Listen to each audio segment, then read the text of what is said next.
მე ვარ ლანა ქარდავა, თბილისის მერიის ყოფილი და ამჟამად საქართველოს უნივერსიტეტის მოქმედი თანამშრომელი.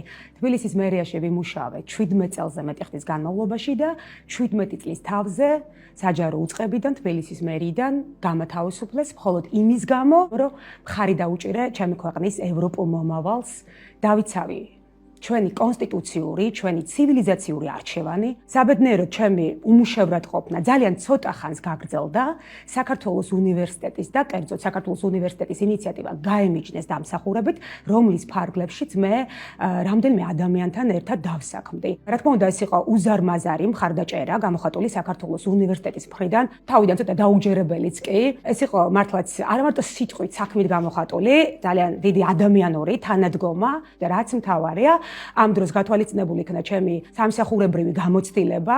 მე ადრე მუშაობდი თბილისის მერიის პრესსამსახურში 9 წლის განმავლობაში, საქართველოს უნივერსიტეტში კი დავსაქმდი მედიასთან და საზოგადოებასთან ურთიერთობის მიმართულებით. ჩემი უზარმაზარი პატივისცემა მინდა გამოვხატო კიდევ ერთხელ არა იმდენად ამ მხარდაჭერის გამო, რამდენადაც ამ სამაგალითო სოლიდარობის გამო, რომელიც საქართველოს უნივერსიტეტმა ამ პროექტის წამოწყებით გამოხატა იმ მთავარი ბრძოლის, იმ მთავარი პროცესის მიმართ, რა პროცესშიც დღეს ვარ თითოეული ჩვენგანი, ვინც ვიცავთ ჩვენი ქვეყნის თავისუფალ მომავალს. ძალიან მნიშვნელოვანი იქნებოდა, რომ ამ ინიციატივისთვის მიებაძათ სხვა კომპანიებს, გაეზიარებინათ ეს პასუხისმგებლობა, რადგან ძალა ერთობაშია და ყველა ჩვენგანმა უნდა ვიბრძნოთ და გავაძლიეროთ ამ პროცესში ერთმანეთი.